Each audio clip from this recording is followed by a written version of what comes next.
માફિયાઓ દ્વારા ખનીજ ચોરી। કાંકરેજ તાલુકાની બનાસ નદીમાં રેતનો ધંધો ફૂલ્યો ફાલ્યો છે, જેને લઈ તંત્ર દ્વારા સ્થળ ચકાસણી કરી પણ કાર્યવાહી કરવામાં નિષ્ફળ સાબિત થઈ રહ્યું છે।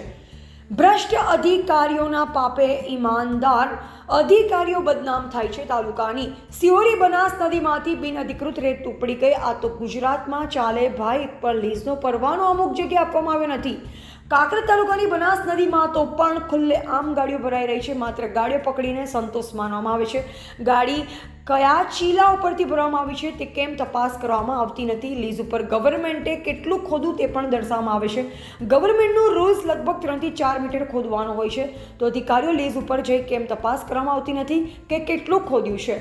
સિહોરી કાંકરેજ તાલુકાની બનાસ નદીમાં ગવર્મેન્ટના રૂલ્સથી પણ 10 ગણું ખોદી નાખવામાં આવ્યું છે, તો ગાડી પકડાય ત્યારે સ્થળ પર જઈ કેમ માફ કરવામાં આવતું નથી। બનાસ નદીમાં કેટલાય એવા ભૂમાફિયા લીઝનો પરવાનો લીધેલ નથી અને ખુલ્લેઆમ ગાડીઓ ભરાઈ રહી છે, તો બનાસકાંઠાના લગતા વળગતા અધિકારીઓ તમાશો જોઈ રહ્યા છે।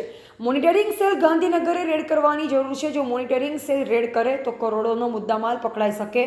કંબોઈ, દુદાસણ અને કસળપુરા તથા ભદ્રેવાડી તથા સુદ્રોસણ તથા આબલુનમાં પણ 2 નંબરમાં રાત્રે 7 થી 8 મશીનો ચાલી રહ્યા છે, તે પણ કોઈ મોટી વગ ધરાવતા ઈસમના ચાલી રહ્યા છે। એ પણ 2 નંબરમાં જ્યાંથી રેત ભરાય છે ત્યાં કોઈ પણ લીઝનો પરવાનો નથી। આ કોઈ પાટણનું મોટું હોય તેવું લોકમુખે ચર્ચા ચાલી રહી છે અને અધિકારીઓ પણ ડરે છે તેવું પણ લોકમુખે ચર્ચા ચાલી રહી છે। 3-4 દિવસ પહેલા પણ અમારા રિપોર્ટરે ઝીરો ગ્રાઉન્ડ ઉપર બતાવવામાં આવ્યું કે કેટલો રેત ઉપડી ગઈ છે, તે આજે પણ ઝીરો ગ્રાઉન્ડ પરથી બતાવવામાં આવી રહ્યું છે। અહેવાલ જયંતિભાઈ ઠક્કર, સિહોરી કાંકરેજ।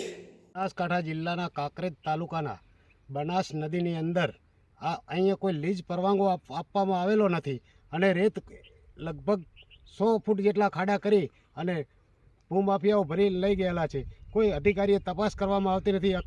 કનીને રેમ નજર હેઠળ ભરવામાં આવી છે અને અમારા કેમેરામેનને કહીશ કે આ ખાડા બતાવે